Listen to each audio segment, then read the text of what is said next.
going on, guys? JSGC here, and we're here for another Manchester City video. Today we're going to be having a look at what some people have been discussing on social media and doing my little thoughts and reactions for you guys to enjoy. So before I do crack on with this video, make sure, like always, if you are enjoying the content, then please do subscribe to my channel. Plenty more football content. We've got World Cup watch-alongs coming throughout the next 3 weeks or so. We've also got plenty more Manchester City content to come throughout the season, so make sure you have subscribed if you haven't already. Also, don't forget as well, social media links, they're in the description below and sliding across at the bottom of the screen if you want to go and follow me on my Twitter and Instagram. My email also in the description below too if you want to hit me up for any sponsorship for any videos or any general business inquiries. Do leave a thumbs up as well if you do enjoy this video. 100 likes, let's hit that, that would be great. Also, don't forget as well, let me know your thoughts in the comments below. Lastly, this video is sponsored and it is brought to you by 888 Sport NFL, who've released their latest fantasy football video. I'll leave the link to that in the description. Go and check that out. So let's crack on with this video, and whilst we've still got to wait another painful 4 weeks until we see our beloved Manchester City back in action, people have been speaking about what's happened so far in the season. They've been reflecting, watching the World Cup, watching how Man City players have been performing, and then come to some conclusions. Now, this has come from fans outside of Manchester City who've been drawing questions in particular on Joao Cancelo. So we are going to speak more about Joao Cancelo, but we're also going to speak more about some other players as well. Now, this comes on the back of Portugal's performance in their 3-2 victory over Ghana, where it didn't go unnoticed that Joao Cancelo wasn't his normal self, wasn't looking anywhere near as sharp or anywhere near as good as what you come to expect from Cancelo. And some have been saying he's much better on the left than he is on the right.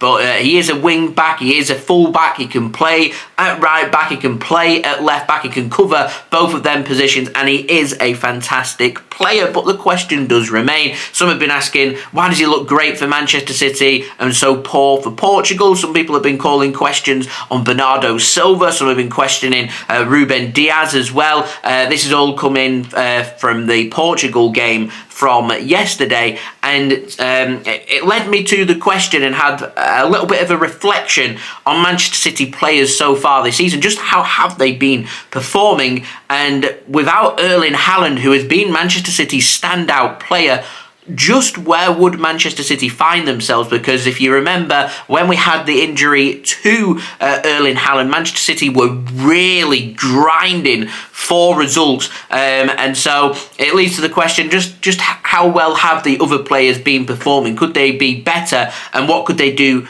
to improve? Now, to me, you've got to move beyond Portugal and have a look elsewhere in the Manchester City squad as well. So we're going to speak quite a bit about Joao Cancelo in this video, but I also want to speak a little bit about Kevin De Bruyne, because Manchester City, what they're developing here is Man City like to, in their way that they play, it's been happening now for well over a decade. Manchester City have what we know as the spine of the team, these main players in their positions that consistently perform to an 8 out of 10 performance no matter what, and it's consistent game in, game out.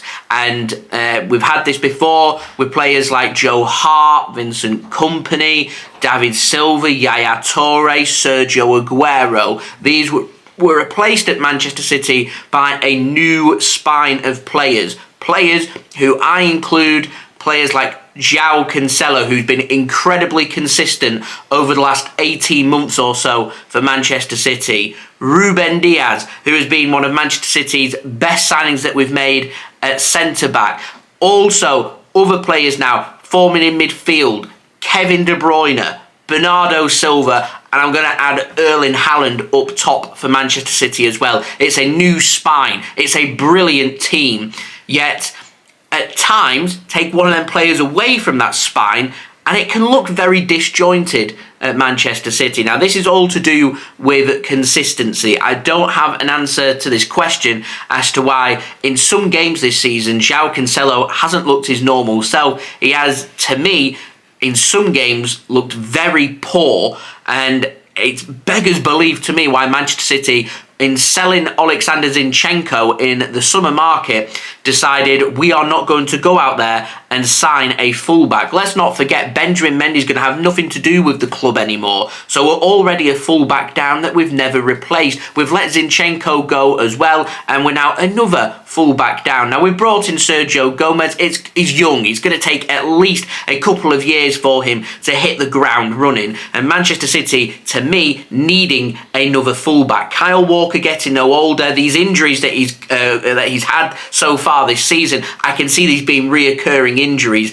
as he gets older. And as these injuries happen, naturally, as obviously age hits his leg and injuries hits his leg, the pace is going to deteriorate away from Kyle Walker. Now, Kyle Walker's a brilliant defender because he's so quick. He can keep up with the quick attackers. Once that goes away, that's another potential quality player taken away from the Manchester City 11. And what Man City do not have, and I've noticed it over the last 12 months, is players are being sold and it's taking us much longer to replace these players. And because of it, our depth isn't there, and it's putting more pressure onto the spine, the Ruben Dias's, the Joao Cancelos, the Bernardo Silvas, the Kevin De Bruyne's, and ultimately Erling Haaland as well. These problems are going to persist with Manchester City. So City, to me, need to be very smart about their business in the transfer market. I would like for us to start promoting a young player or two to really help ease the burden. Now, one player I'm really excited about, Rico Lewis. He's a fullback. He looks the main deal for Manchester City. He looks very, very good. So what I don't want to see from Manchester City is in 6 months' time, we've got a great bid of 10, 15, 20 million pounds with a good buyback clause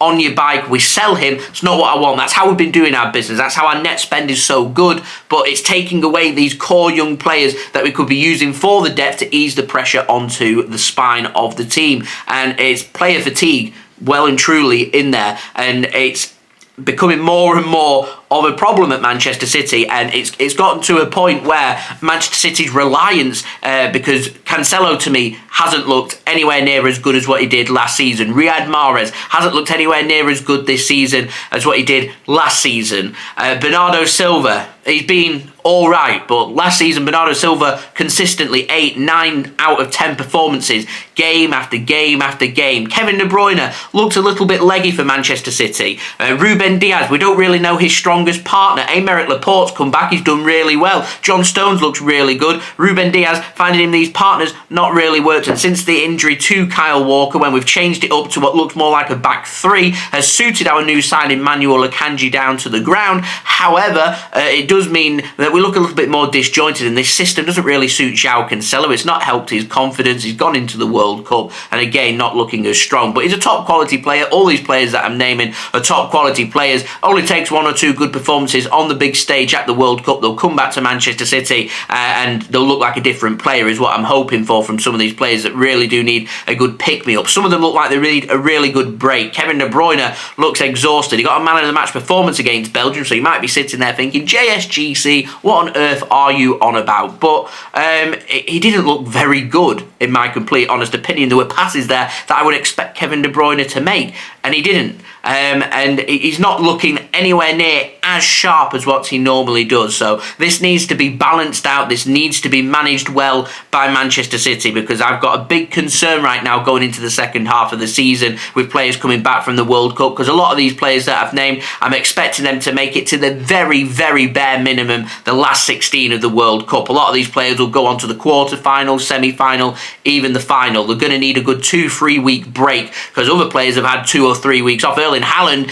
he's having 5 weeks off. He's going to look fresh as daisies when he comes out for Manchester City against Liverpool on December 22nd. Yet there's going to be other players there that are going to look absolutely knackered. They're going to look exhausted. So that needs managing from City, because ultimately we're playing catch-up to Arsenal, which is not a position we wanted to find ourselves in, with most of our squad heading off to Qatar for the World Cup as well. So this needs to be finally balanced out by Manchester City. I was hoping was going to do one or bits of shrewd bits of business in the January transfer market. We still may choose to do that. I don't mean going out there and signing world-class players and spending millions upon millions, but easing the pressure on the depth. There's got to be fullbacks out there available for 20, 30 million pounds that helps ease the pressure on Kyle Walker and Joao Cancelo, that City choosing not to address until the summer, when even then then the focus is quite clearly on central midfielders, when in actual fact there's other teething problems in the squad as well. I do feel like we're 3 or 4 players short, and in terms of depth we're another 2 or 3 players out, and that needs making up with high quality young players. So it needs managing really well, this by Manchester City. Could be a blessing in disguise with a lot of our players making it to the latter stages of the World Cup, because it means we're going to have no choice but to use the young lads for